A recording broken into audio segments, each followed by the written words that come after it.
Do not eat an MC bun. Oh! Hello everyone, Kagamin Kawa here. It is so good to see you guys. A little bit of, you guys caught me at a weak point, but yes, we're back, finally. I know it's been a long time, but we're back for a brand new Kagamin's Crazy Customs. And today, I have a very special custom for all you guys. It is my own, my ideal, Gordon the Big Blue Engine. Now, I don't have Gordon on me at the moment.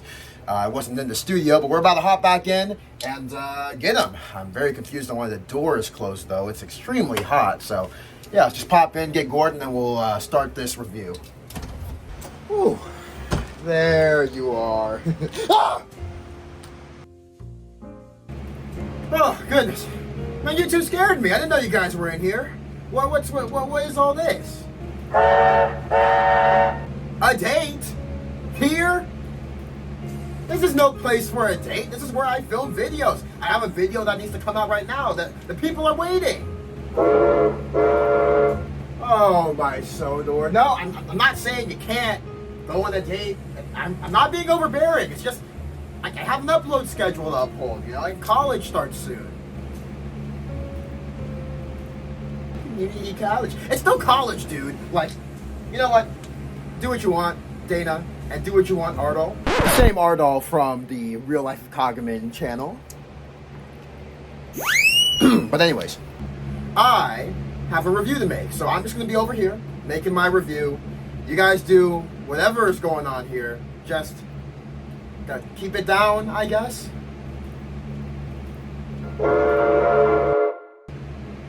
Wait, are those the expensive prop flowers from Michael's? Dude, I need those for my series. You know what? Not arguing with you. Man, I wish Jordan was here. Come on, guys. Let's do it.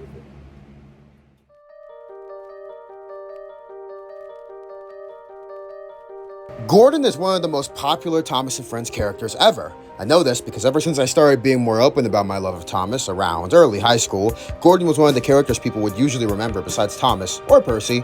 Link to my custom showcase on Percy in the description. Understanding that, Gordon truly needs no introduction. But here are the footnotes. Gordon was one of the first 3 characters ever created by Wilbert Awdry in 1942. In canon, Gordon is based on a fictional prototype of the real-life LNER A1 Pacific steam locomotives. Gordon, being a prototype A0, is implied to be the first one built, preceding his real-life famous brothers Great Northern and the Flying Scotsman, the latter of whom would appear in the books and still exist in present day.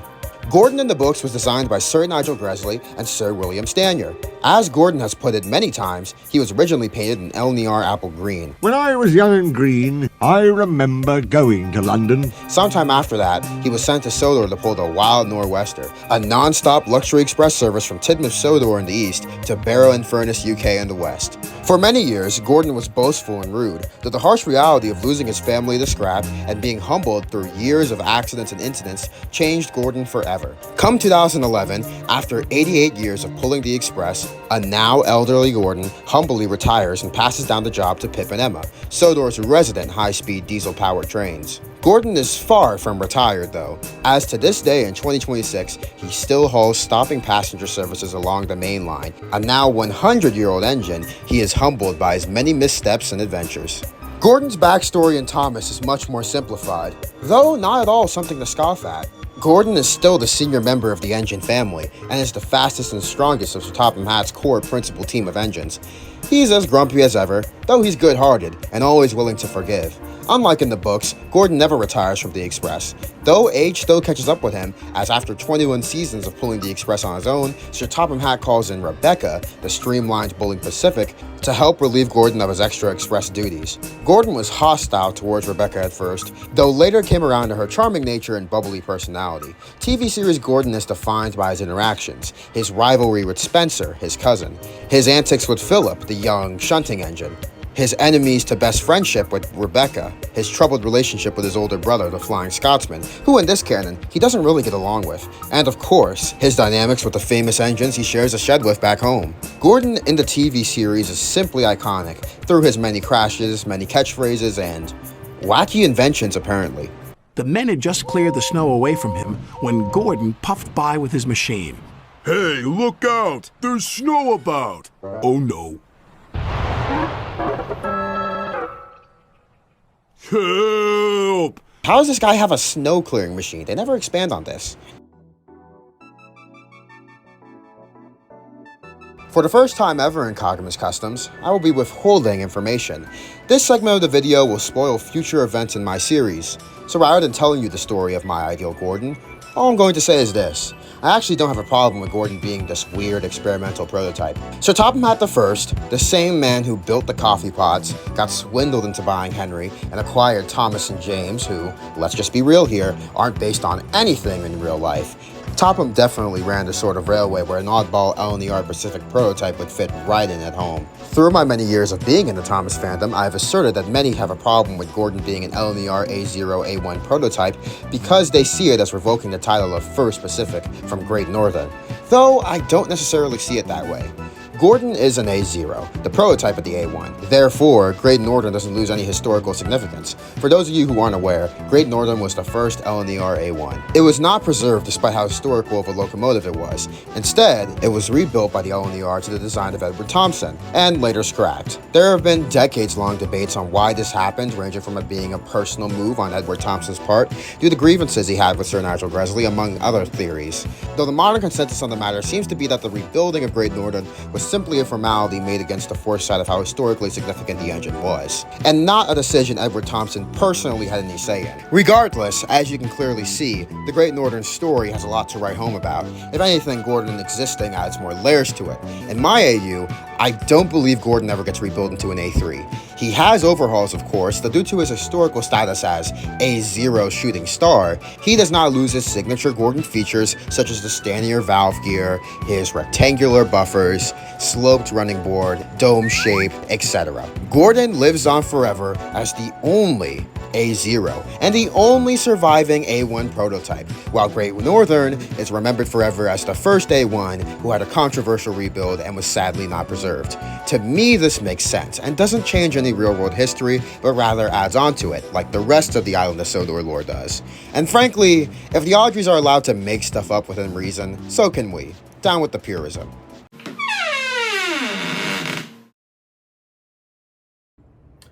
Oh, Ertl. Great, my favorite person. Yeah, I'm kind of busy right now, you know, working on the video. Yeah, I guess I am 10 minutes in, and we haven't gotten to the custom itself yet. But you know what? Maybe I would have gotten to it a little quicker if you weren't taking time up in the studio. Oh man, this dynamic is so much funnier when it's me, you, and Jordan, not just me. But you know what, man? Whatever. I hope you and Dana are having fun. Borrow my Smart Trip card. For what? Don't you have your own? Oh yeah, that's right. You did get caught up in that storm, just like me and Jordan did in the first episode of Kagamin's Day Out.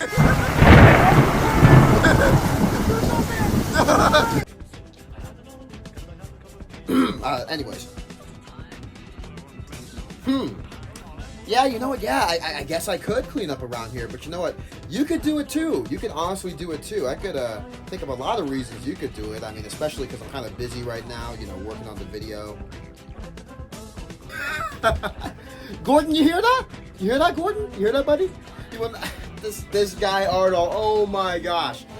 Yeah, I mean, I guess it does look like I'm kind of just doodling right now, but you want to know what I'm doodling, Ertl? You want to know what I'm doodling? I'm doodling you with a job! I'm doodling you with a job! Because you are just at the studio all the time when I'm trying to record. Get a job. You can't use the economy as an excuse, dog. I mean, yeah, sure, that's true, but it's like, man, you've been broke since, I don't know how long you've been broke for, but whatever, dude. Here, take this Smart Trip card, take that one, take this one. Please leave me and Gordon be. We have very important videos to make, and I need to make sure this releases before the semester starts, and it's hot in here, and I can't deal with you right now, so I'm just gonna go. Gosh, freaking garden gnomes, man.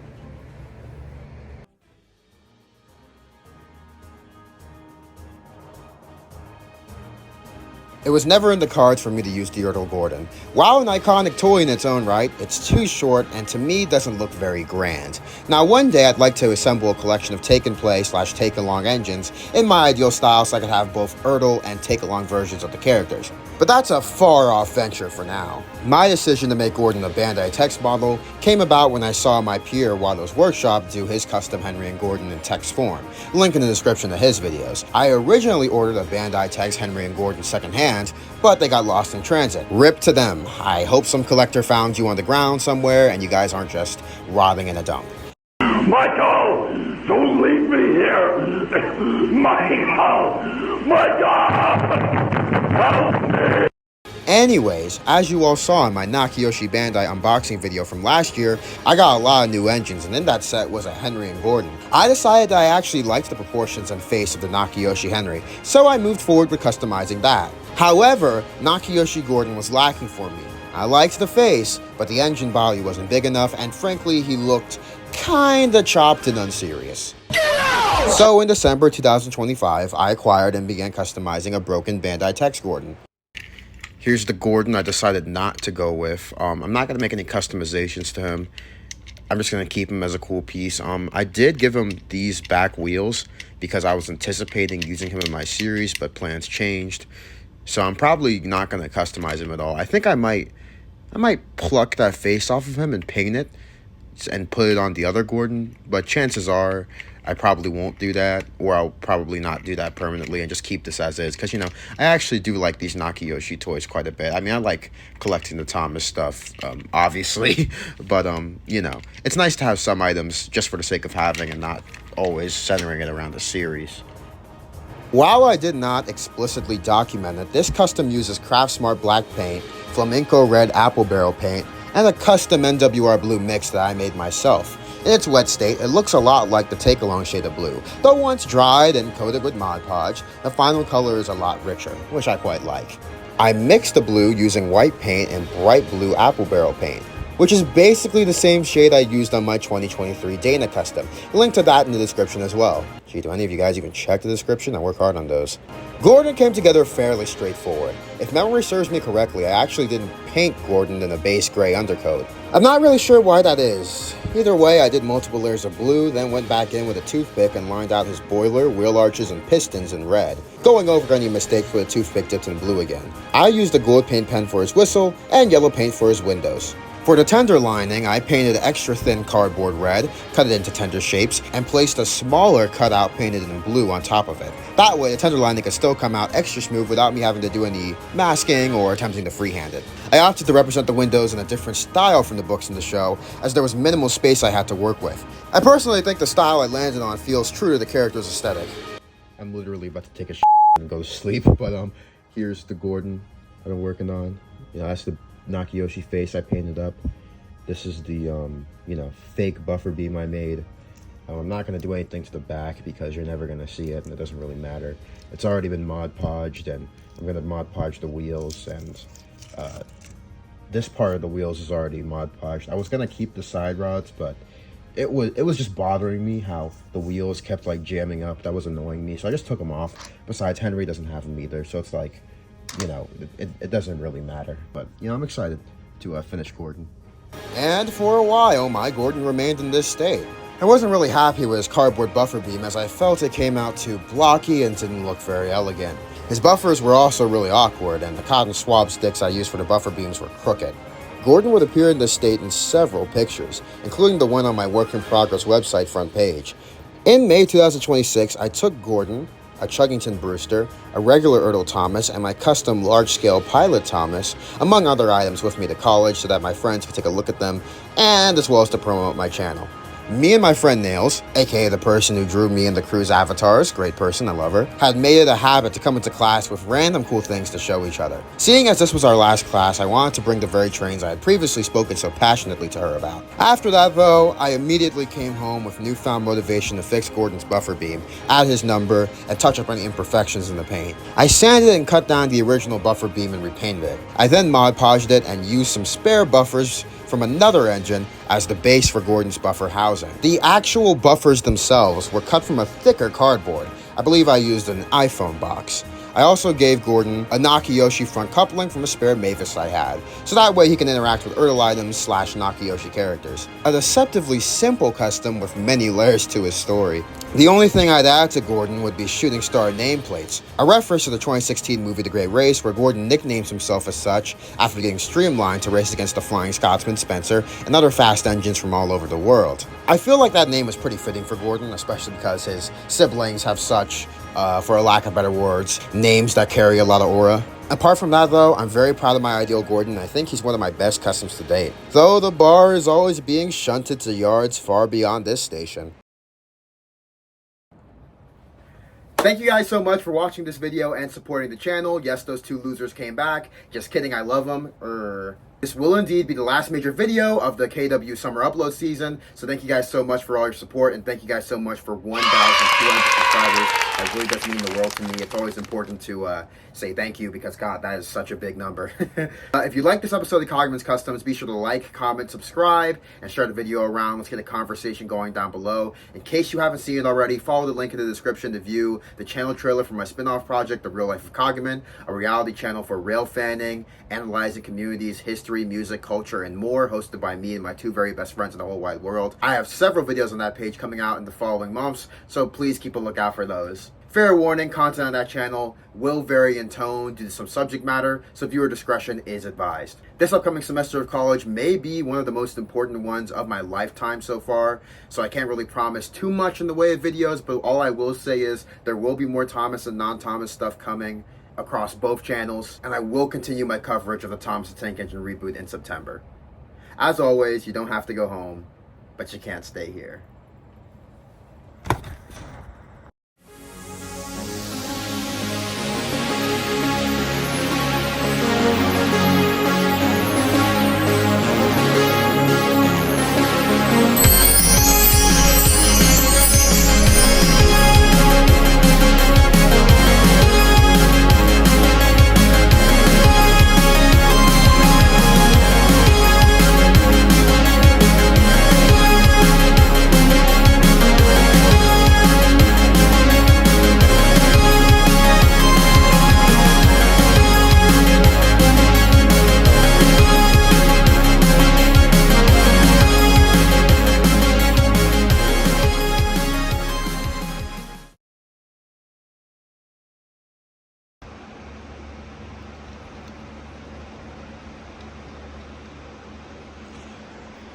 We just destroyed the illusion. There's not even any track there. Resourceful.